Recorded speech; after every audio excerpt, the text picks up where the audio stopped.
मध्य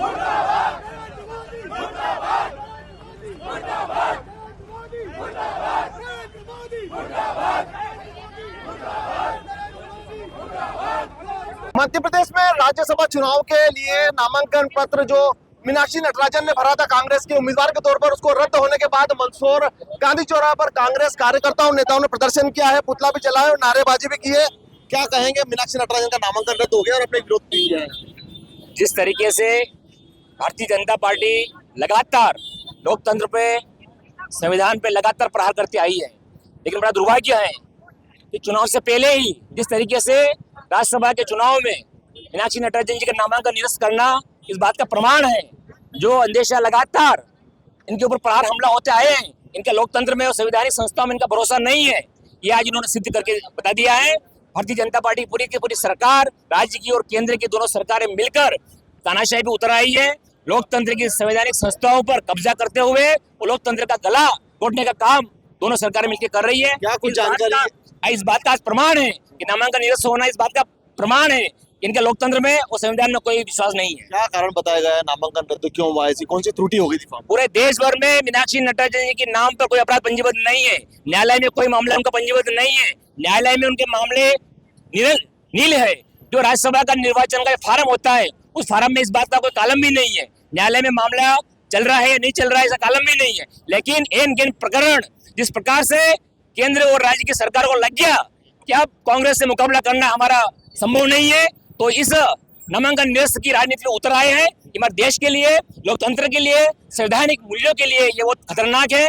और जिस दिशा में नरेंद्र मोदी, अमित शाह और मध्य प्रदेश की भारतीय जनता पार्टी के मुख्यमंत्री पूरी सरकार जिस दिशा में जा रही है, ये देश के लिए, लोकतंत्र के लिए उचित नहीं है। हम इसकी निंदा करते हैं। खबर भी आई है कि आपके विधायक को रनवे से वापस बुलाया गया है।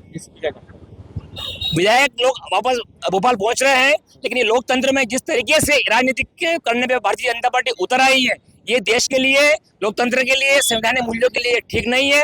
आज इसको लेकर पूरे मंदसौर जिले से पूरे मध्य प्रदेश के कांग्रेस जनों में आक्रोश की अभिव्यक्ति हुई है और आने वाले समय में इनको जनता बताएगी जिस प्रकार से इनके लोकतंत्र का गला घोटा है और जिस प्रकार से राज्यसभा के एक सीट के लिए चीरहरण किया है और बिना अकारण के, ये लोकतंत्र के लिए ठीक नहीं है। तो ये काफी आक्रोश आप देख रहे हैं मंदसौर में, कांग्रेसियों के सर पर दिख रहा है, काफी गुस्सा भी दिख रहा है, और क्या कुछ कहेंगे?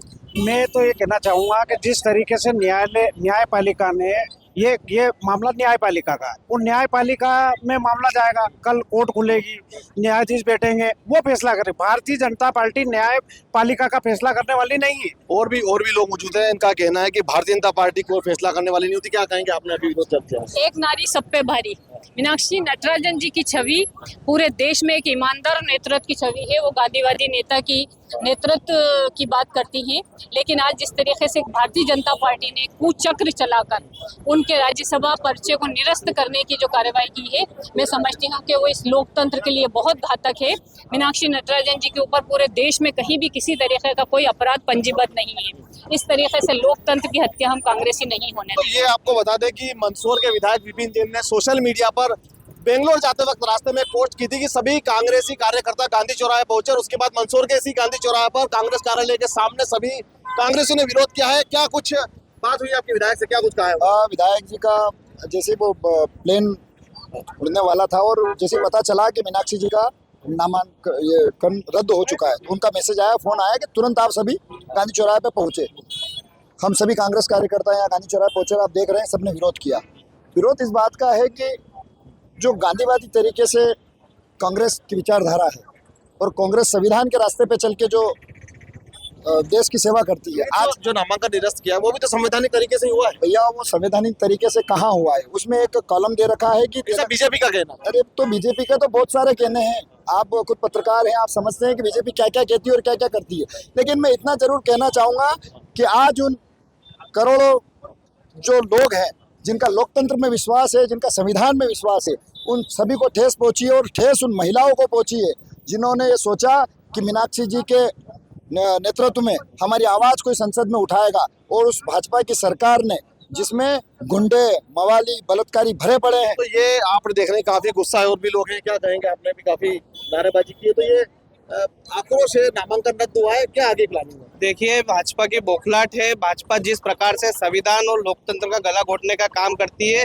ये जो मीनाक्षी नटराजन जी का जो नामांकन रद्द हुआ है, ये दर्शाता है कि बीजेपी की बौखलाहट है। जिस प्रकार से तीसरा कैंडिडेट जो बीजेपी ने उतारा है वो एक सबसे बड़ी हार का बौखलाहट का कारण बनता है। तो ये आप देख रहे हैं कि ये कहना है कि हार की बौखलाहट के कारण ये गए, और भी कार्यकर्ता यहाँ पर है जाते हैं। आज नामांकन रद्द होने के बाद काफी कांग्रेस कार्यकर्ता इकट्ठे हुए हैं, कैसे तरह से देखते हैं इसको? ये एक लोकतंत्र की हत्या है और दूसरी बात है कि एक महिला होने के नाते भाजपा का एक महिला विरोधी चरित्र सामने आया है। दूसरा, भारतीय जनता पार्टी में सारे लोग भ्रष्टाचारी हैं। उनको एक अच्छी नामांकन के समय तो यह है कि भाई जो उन्होंने किया है वो गलत किया है और इस प्रकार से लोकतंत्र की हत्या है। अगर आने वाले दिनों में ऐसा हुआ तो देश के लिए बहुत ज्यादा खतरे की बात है। देश के लिए खतरे की बात बता रहे हैं कांग्रेस कार्यकर्ता यहाँ मौजूद है। आपने विरोध प्रदर्शन किया है और नामांकन रद्द होने की सूचना जो आई है उसके बाद से सभी कांग्रेस नरेंद्र मोदी और अमित शाह संविधान के विरोध में चल रहे हैं और देश की जनता इसको कभी स्वीकार नहीं करेगी। पहले तो उन्होंने सोचा कि वोट के माध्यम से वोट खरीद लेंगे और हम चुनाव जीत जाएंगे, लेकिन उसमें वो सफल नहीं हुए। तो उन्होंने रद्द करने का, फॉर्म को निरस्त करने का जो षड्यंत्र किया है, आम जनता उसको स्वीकार नहीं करेगी और कांग्रेस पार्टी हमेशा से धरना, प्रदर्शन और आम जनता के बीच बात को लेकर जाएगी और संविधान की रक्षा करेगी। तो ये आप सुन रहे थे उन कांग्रेस नेताओं और कार्यकर्ताओं ने जिन्होंने मंदसौर के गांधी चौराहे पर विरोध प्रदर्शन करते हुए कहा है कि कांग्रेस संविधान की रक्षा करेगी और लड़ती रहेगी। अजय बड़ौरिया, मंदसौर, MP तक।